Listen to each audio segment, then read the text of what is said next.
Well, we continue to follow some overnight news. Albuquerque police and SWAT spend most of the night trying to talk a person out of a home. This is happening near Southern and Espanola off of Louisiana in southeast Albuquerque.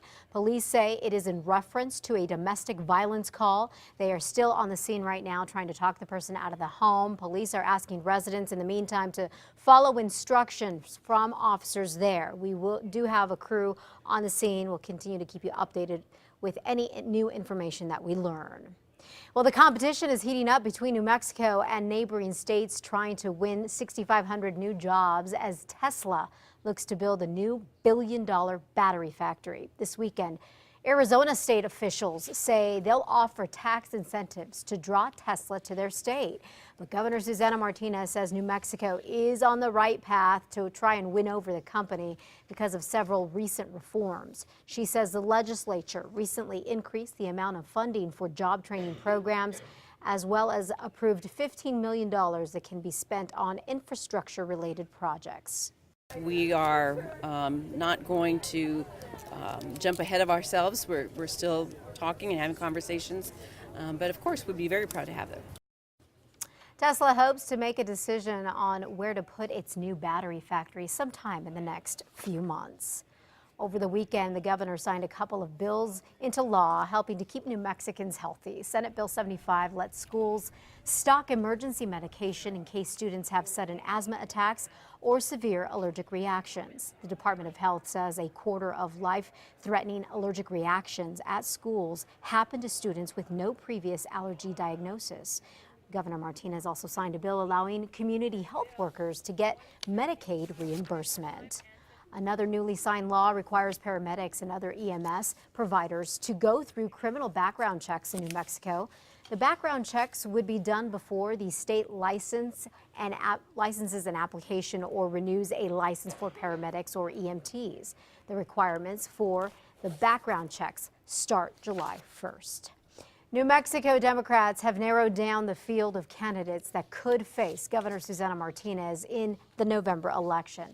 On Saturday, Democrats held their pre-primary convention, choosing 3 winners that will for sure get on the primary ballot. State Senator Howie Morales took first place by more than 100 votes. Businessman Alan Weber took third, edging out longtime government administrator Lawrence Real. State Senator Linda Lopez and New Mexico Attorney General Gary King got less than 20% of delegate votes. That means they're not guaranteed a spot on the primary ballot. Here's what the pre-primary winners are saying. I think with my experience, with the passion and obviously the energy that we created is something that set us apart today, and we look forward to continue doing that. I think voters will begin to differentiate between the candidates and realize that, as I've said from the beginning, experience matters and results count, and I certainly have that experience. Weber, Lopez, and King were not available for comments. Well, Governor Susana Martinez is enjoying high approval ratings recently, and some recent polls are putting her well above 60%. Her campaign issued a statement saying Martinez is preparing to defend herself as the political season ramps up. The statement reads, quote, "In the weeks and months ahead, the governor will remain focused on what she can do in Santa Fe to create conditions that encourage job growth and build on reforms in the classroom," end quote. Same-sex couples can now file joint taxes since they are officially have been allowed to marry. Married gay couples can officially file federal joint returns this year. The New Mexican reports the first gay couple to get married here says that they are happy about the change and getting same benefits as heterosexual couples. Last summer, the Supreme Court struck down part of the Federal Defense of Marriage Act that denied federal recognition of same-sex marriages. The government said all same-sex couples' legal marriages will be recognized for federal tax purposes. Well, today is your chance to have your say on how the Albuquerque Public School spends tax dollars. Tonight, the district is holding another public meeting about how those dollars should be spent. It's at 6 o'clock tonight at APS headquarters near Louisiana and Indian School. The district's budget this year is nearly $630 million, and that's expected to increase next year because state lawmakers earmarked more money for school districts to spend. New Mexico students will soon be taking a state-required exam entirely on a computer. according to the Daily Times in Farmington. The New Mexico standardized based assessment exam will go digital starting next year.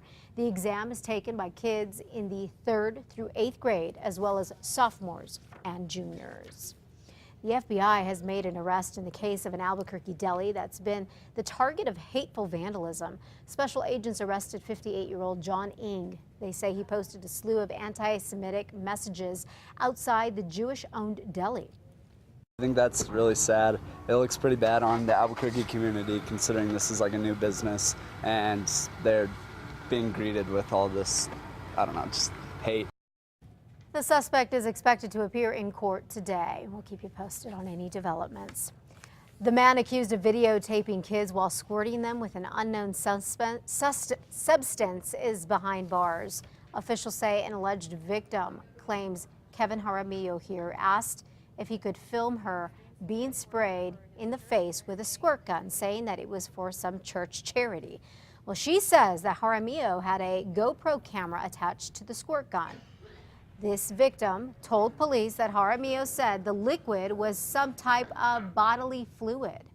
Police say there were other victims, even as young as 6. Mr. Jaramillo, in the complaint, there is an allegation by the investigating officers about the behavior increasing and progressing and becoming more aggressive. That's the allegation by the officers, and that does cause this court concern. The judge set his bond at $250,000 cash or surety. Police are waiting on test results to confirm what, in fact, was in the squirt gun.